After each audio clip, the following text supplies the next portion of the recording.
Hi, welcome to the scoring process. The scoring process for ResourceX includes the department scoring phase, the peer review phase, and the final scores phase. I know that you all have familiarized yourself with the scoring. However, I have a couple of slides that I wanted to share with you just as a reminder of the scoring process, how we go through it, and why we go through it. Then we'll move quickly on to peer review. So phase one of scoring is the department scoring. This is the first step in determining how the programs align with the goals set by the city. The purpose is to do simply that, is to understand the program's alignment to the city goals.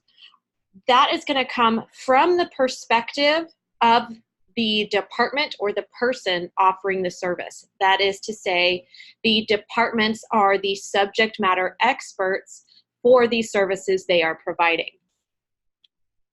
We go through scoring by having each department review and familiarize themselves with the results and definitions. They go through and evaluate every single one of their programs against those results and definitions, applying a scale of how that program influences the successful achievement of that particular result. The scores are entered into the online PVB tools. Comments are entered to explain or substantiate those scores, and the scores reflect this scale. All programs are scored on a 0 to 4 scale. 0, there's no influence on the successful achievement of that particular result. All the way up to 4, this program is essential to the successful achievement of that particular result. Going through a quick review of how we apply the results and a reminder of what your results are, we have economic growth and resiliency, parks, recreation and culture, safe and secure community, natural environment, community well-being, and infrastructure and transportation. Again, these are your community results. So these are going to be the result areas that your community-facing programs will be scored against. We'll also have a set of governance results, which will be the internal-facing result areas, and then the basic program attributes that come from ResourceX, which are used to further describe your programs. When we look at each one of these result areas, we're going to use economic growth and resiliency as our example for today. There's an overall definition that has been applied to that result area. In addition to that, there are 6 sub-definitions that will be helpful as we go through the scoring. We'll use each one of these definitions to determine the relevance of the program to that successful achievement of the result. So, using this one program as an example, outdoor recreation facilities, does the program outdoor recreation facilities seem to influence most of these definitions? That's a good place to start. Read through the definitions and determine how many are influenced by this particular program.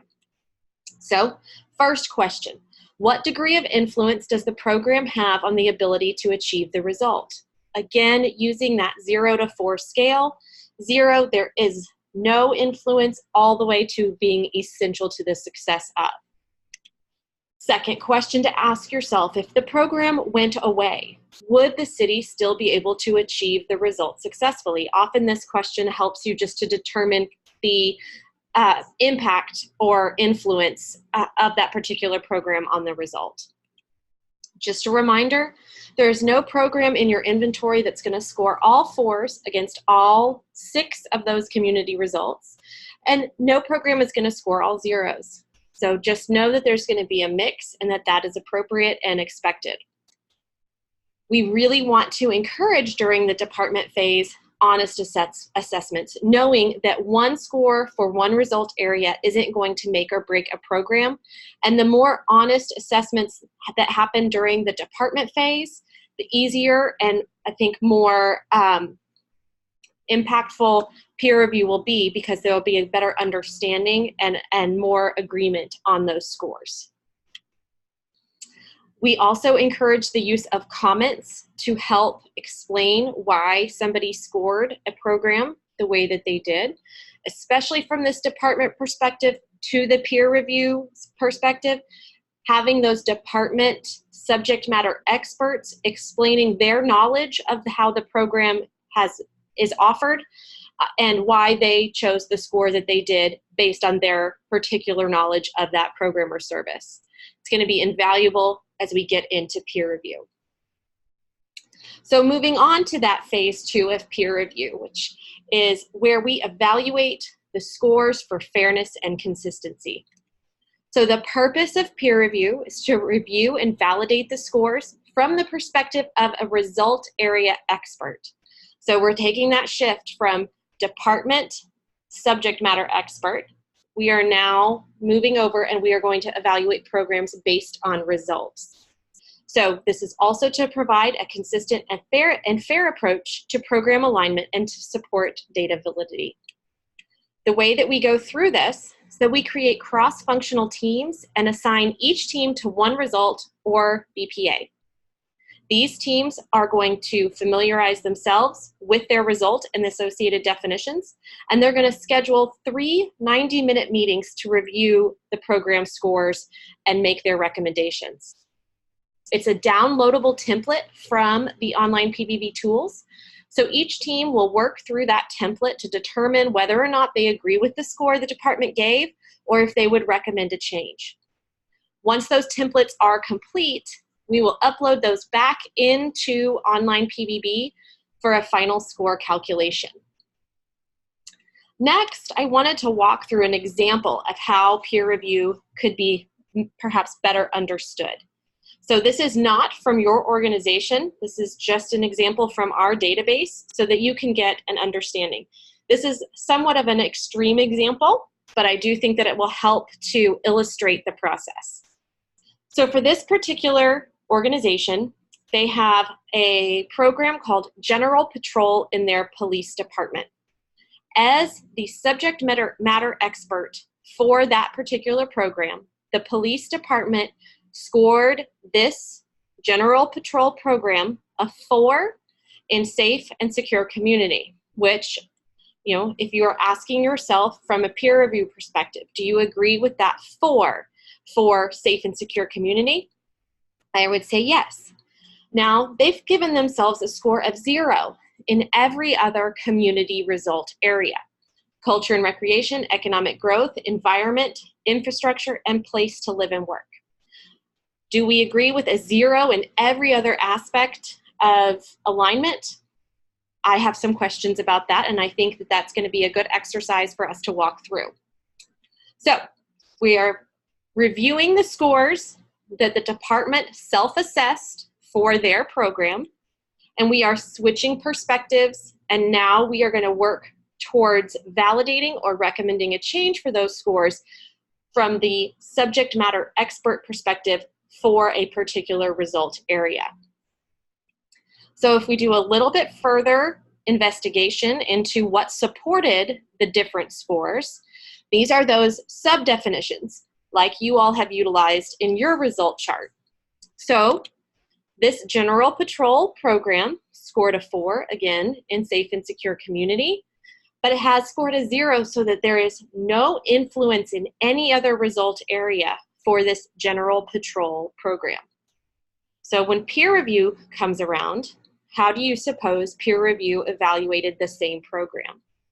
So first, just a reminder why we peer review. We empower cross-functional teams to become subject matter experts for a specific result. They are going to go through and review the scores and either validate that the score is correct or recommend a change in score. Recommended changes are based on group consensus. So the team must come to group consensus on understanding the influence that program has on their result and their result only. The changes are based on a consistent approach to applying the results and definitions, making sure that everybody is applying the result and the definitions consistently across all of the programs they're reviewing, and a comparison of the programs that scored the same within their result. So kind of looking at the bigger picture of how that program fits in with the other programs that scored similarly.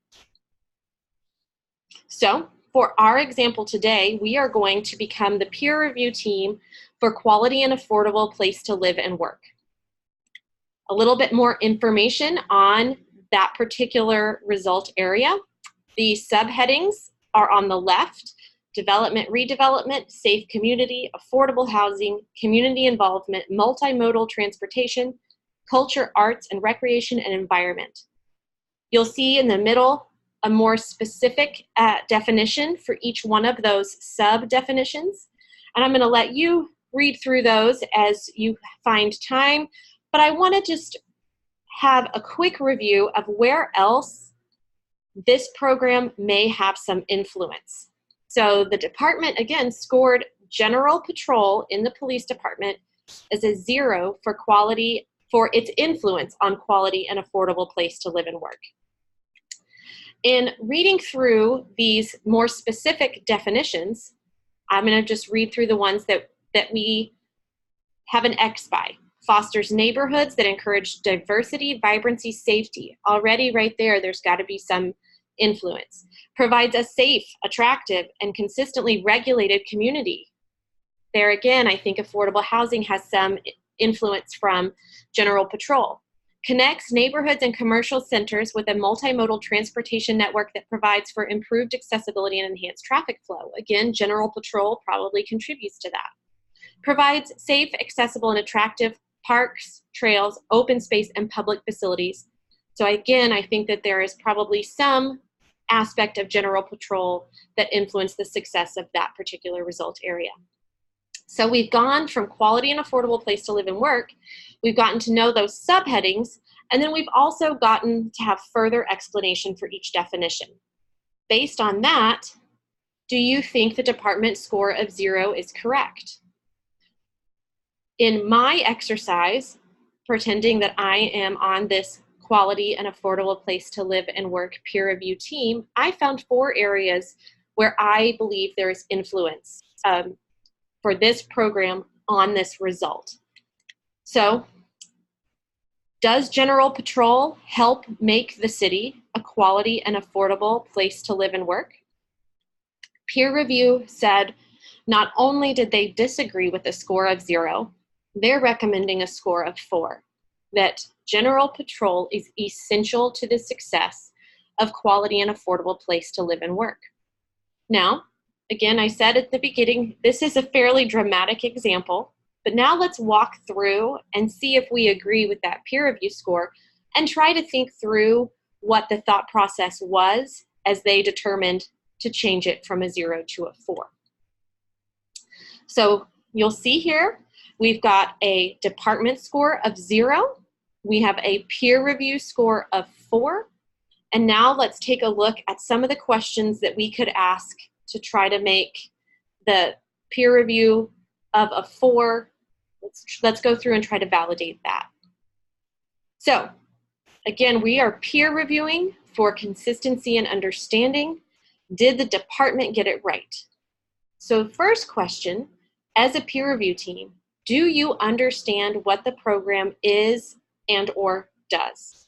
So the program description for this particular program, General Patrol, is routine patrol responding to non-emergency and emergency calls for service. I think it's fairly clear what that program's intent is, the service it's providing.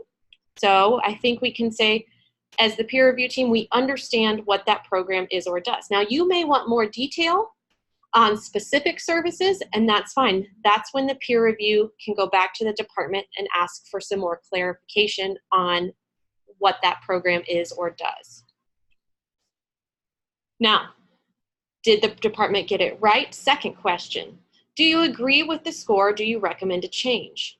Again, in reviewing each one of those subheadings and the further explanation for each definition, I think that the appropriate action would be to recommend a change. But now let's see, do we agree with the recommendation of a 4?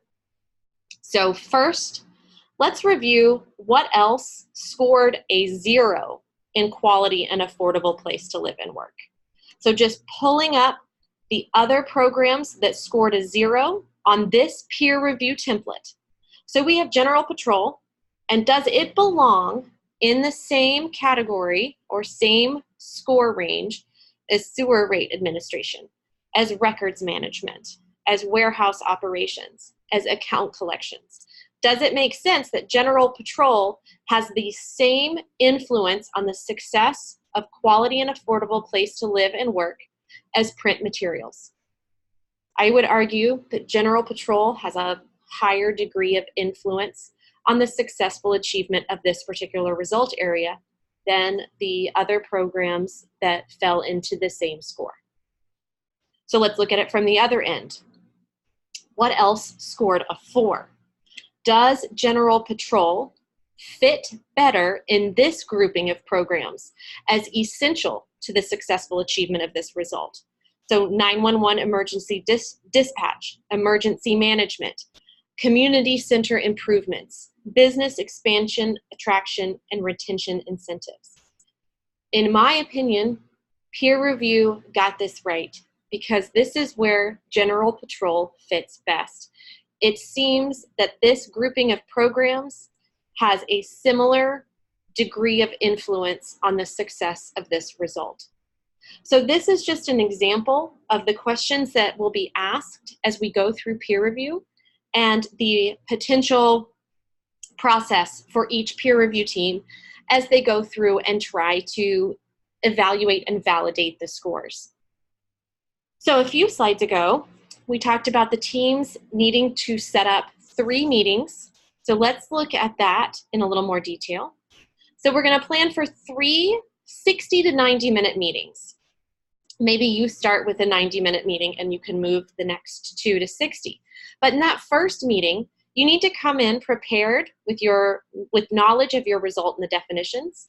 You should have reviewed all of the programs on your template so that you can make sure before you even get in there that 1, you understand the result and the definitions, and 2, you understand the programs and what services they're providing, so what it is that they do. When you first get into your meeting, identify the programs that the team can agree with the department score.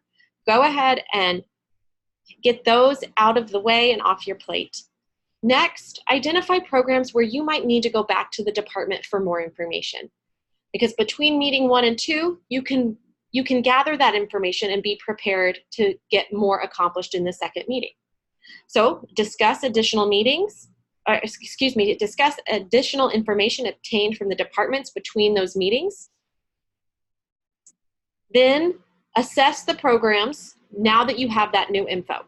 So now you can take a look and say, given this increased information, we now agree that the department got the score correct, or we are recommending a change. Then for that third meeting, come to a consensus on the rest of the scores. We need group consensus in order to move forward.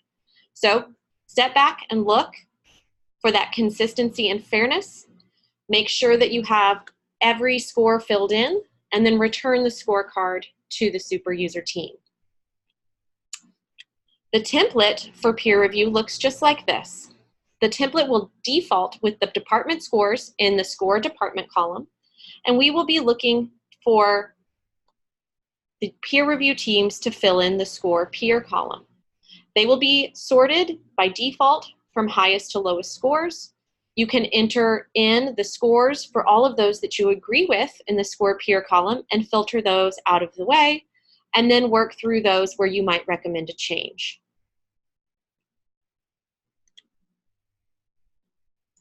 All scores are a value of 0 to 4. We can't have any NAs or question marks. So each program must have a score of 0 to 4 in the score column.